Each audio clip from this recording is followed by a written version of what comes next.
अस्सलाम वालेकुम। आज की वीडियो में हम टॉपिक जो डिस्कस करेंगे वो है कॉक्सीडाइनिया। कॉक्सीडाइनिया बेसिकली हमारे पास क्या है, पेन और tenderness in the coccyx region और टेल बोन भी हम इसको कहते हैं। अब इसकी कॉजेज़ और सिम्टम्स को डिस्कस करते हैं। कॉजेज़ की बात करें तो किसी भी ट्रॉमा की वजह से, फॉल, हिस्ट्री ऑफ फॉल की वजह से उसको कॉकेक्स रीजन में पेन आ सकता है।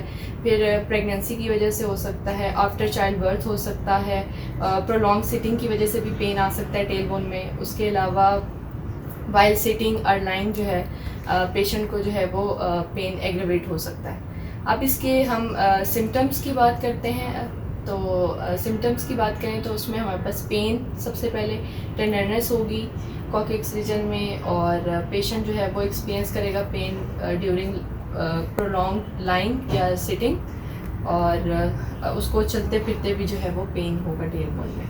ट्रीटमेंट में हम पेन मैनेजमेंट पे सबसे ज़्यादा फोकस करेंगे। सबसे फॉरमोस्ट हमारे पास सिम्टम ही पेन है, उसको हम लोगों ने डील करना है। तो पेशेंट को पेन मेडिकेशंस और जो है वो रेकमेंड करेंगे।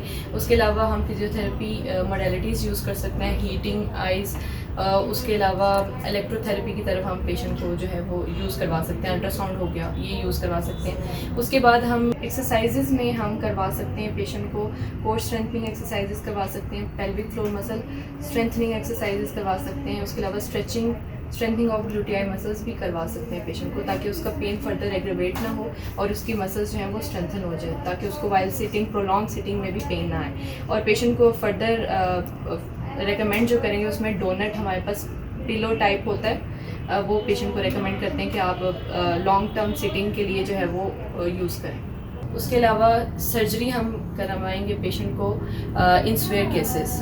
और इन पेन मैनेजमेंट हम पेशेंट को अगर बहुत स्वेयर पेन है, उससे बर्दाश्त नहीं हो रहा, तो हम उसको इंजेक्शन, कॉर्टिकोस्टेरॉइड इंजेक्शंस भी रेकमेंड कर सकते हैं। मज़ीद वीडियोस देखने के लिए मेरे चैनल को सब्सक्राइब कर दें, लाइक कर दें and share as well. Thank you for watching.